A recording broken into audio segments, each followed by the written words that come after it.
नमस्कार, खबरदार न्यूज़ में आपका स्वागत है। मैं सैयद काशिफ हुसैन। आइए डालते हैं अब तक की खबरों पर नजर। कांग्रेस प्रदेश अध्यक्ष अजय कुमार लल्लू का बयान प्रियंका गांधी के निर्देश पर। यूपी कांग्रेस ने 2 लाख विजय सेना प्रशिक्षण सेना तैयार करने का लक्ष्य रखा। 24 अगस्त से 7 सितंबर तक प्रशिक्षण से पराक्रम महाअभियान चलाया। प्रशिक्षण शिविर में 3 महत्वपूर्ण बिंदुओं पर बात की। पहले, बूथ स्तर पर कमेटी का निर्माण कैसे हो। देश में जो नफरत का जो माहौल बनाया गया, आने वाले दिनों प्रशिक्षित युवाओं की टोली बनाकर भाजपा की सच्चाई गांव-गांव पहुंचाएगी। किसने बिगाड़ा उत्तर प्रदेश, ये जनता के पास पहुंचाएंगे।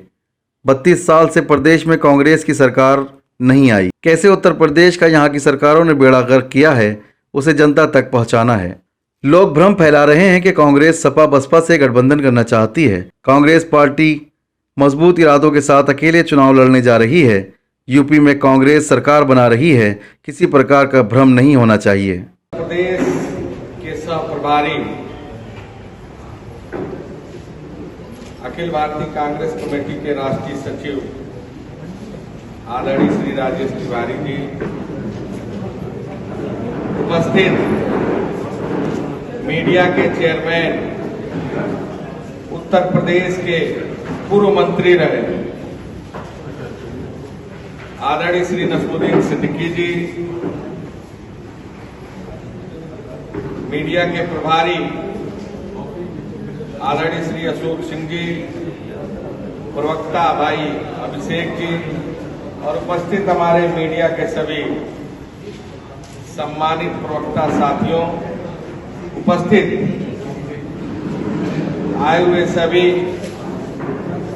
मीडिया के सम्मानित मित्रों, प्यारे बंधुओं,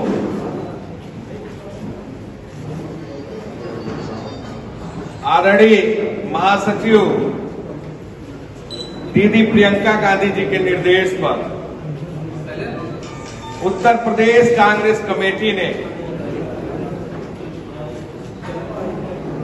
100 दिन 700 कैंप और 2 लाख विजय सेना प्रशिक्षण कार्यकर्ताओं को लेकर 7 तारीख तक कांग्रेस पार्टी ने उत्तर प्रदेश के सभी 75 जनपदों में 403 विधानसभाओं का और 840 ब्लॉक के अध्यक्ष, 915 नगर निकायों का और 8134 जो हमारे न्याय पंचायत हैं, उन लोगों का और जितने भी हमारे मोर्चा संगठन हैं, उन सब का प्रशिक्षण और लगभग अब तक 24,000 विजय सेना बनाने का काम उत्तर प्रदेश कांग्रेस कमेटी ने किया। इस प्रशिक्षण में जो महत्वपूर्ण 3 बिंदुओं पर हमने विस्तार से चर्चा की और खासकर हमारे प्रशिक्षित साथियों ने और खासकर आरएसएस द्वारा जो उत्तर प्रदेश ही नहीं देश में एक नफरत की बीज और एक नकली राष्ट्रवाद का चोला ओढ़कर देश के नौजवानों को, देश के लोगों को जिस तरह भ्रमित करके और देश के लोगों को गुमराह करके गलत तथ्यों और गलत इतिहासों की जानकारी देकर देश में नफरत का जो माहौल बनाया है, कांग्रेस के आज 24,000 कार्यकर्ता जो विजय सेना के रूप में तैयार हो चुके हैं, आने वाले दिन में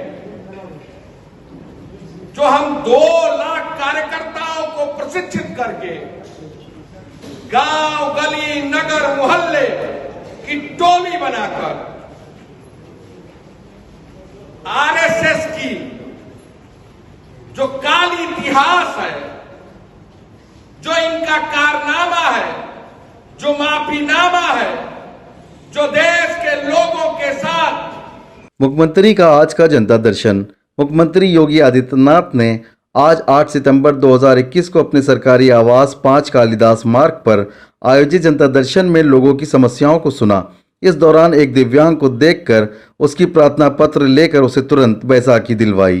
इको गार्डन में संविदा कर्मियों का हल्ला बोल। उत्तर प्रदेश पावर कॉर्पोरेशन के संविदा कर्मचारियों का जमावड़ा। हजारों की तादाद में इको गार्डन पहुंचे संविदा कर्मी।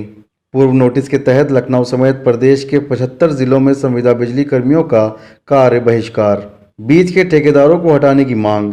मेहनत के मुकाबले कम वेतन मिलने का विरोध। सरकार से बिचौलियों ठेकेदार प्रथा को हटाकर सीधा नियुक्तकरण करने की मांग। नरेगा मजदूर से भी कम 8,000 वेतन को बढ़ा के 18,000 करने की सरकार से मांग। 5 साल पहले रक्षा मंत्री राजनाथ सिंह के किए गए वादे पर उठाए सवाल। 3 अप्रैल 2016 को राजनाथ सिंह ने कहा था, हमारी सरकार बनवाएं आप लोग, 3 महीने के अंदर आपकी नियुक्त कर देंगे संविदा कर्मी। मांगे पूरी न होने पर विधानसभा या शक्ति भवन कूच करेंगे कुछ संविदा कर्मी। ये उत्तर प्रदेश पावर कॉर्पोरेशन निविदा संविदा कर्मचारी संघ के तत्वाधान में आज पूर्व नोटिस के तहत पूरे प्रदेश के संविदा कर्मचारी यहाँ पूरे इको गार्डन में जामबाड़ा लगा हुआ। हजारों की तादाद में संविदा कर्मचारी यहाँ मौजूद है और पूर्व नोटिस के तहत हम लोगों का आज कार्य बहिष्कार है। पूरे लखनऊ के 75 जिलों में कार्य बहिष्कार चल रहा है और कार्य बहिष्कार के तहत यहाँ सारे संविदा कर्मचारी एकत्रित हैं।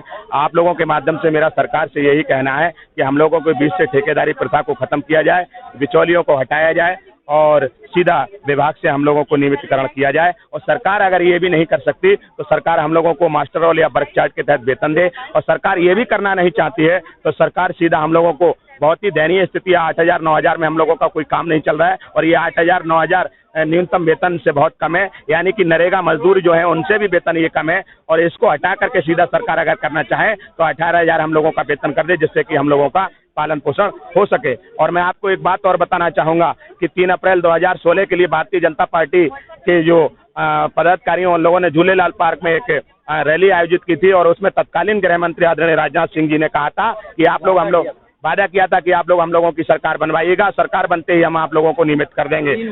लेकिन सरकार बनने के बाद आज पूरे 5 साल होने जा रहे हैं। ये पूरे प्रदेश में हम लोगों की विद्युत संविदा कर्मचारी जो ठेका मजदूर हैं उनकी लगभग 1,80,000 संविदा कर्मचारी हैं। लेकिन आज कल यहाँ लाखों की संख्या में संविदा कर्मचारी मौजूद था और आज भी यहाँ हजारों की संविदा में पूरे चारों कोनों पर संविदा कर्मचारी मौजूद है। अगर सरकार हम लोगों की बात नहीं सुनती है और तो ये संविदा कर्मचारी शाम तक प्रबंधन का अगर कोई व्यक्ति या सरकार का व्यक्ति कोई हम लोगों के बीच वार्ता करने नहीं आता है तो यहाँ से सीधे संविदा कर्मचारी विधानसभा भवन या शक्ति भवन के लिए कूच करने का भी काम कर सकते। कांग्रेस एमएलसी दीपक सिंह ने महंगे गैस सिलेंडर से बचने के लिए मंत्री आवास में चूल्हा बनवाने की मांग। व्यवस्था अधिकारी को पत्र लिखकर सभी विधायकों के यहाँ लकड़ी और कोयले से संचालित होने वाला चूल्हा लगाने की व्यवस्था कराने के लिए कहा। जिस तरह से प्रधानमंत्री जी ने कहा था पहले लोगों के धुएं से आंसू निकलते थे, सरकार ने अब तो महंगाई से लोगों के आंसू निकाल दिए हैं। इसलिए महंगे गैस सिलेंडर से निजात पाने के लिए बहुखंडीय मंत्री आवास में व्यवस्था अधिकारी को पत्र लिखकर यहां पर कोयले से और जलौनी की लकड़ी संचालित होने वाले चूल्हे के लगाए जाने का लिए कहा है। उम्मीद है जल्दी चूल्हा लगेगा और जिस तरह से प्रदेश की जनता, देश की जनता महंगाई से त्रस्त है, आंसू बहा रही है, तो कम से कम महंगाई से बचेगी, शुद्ध खाना भी बनाएगी और महंगाई से निजात पाएगी।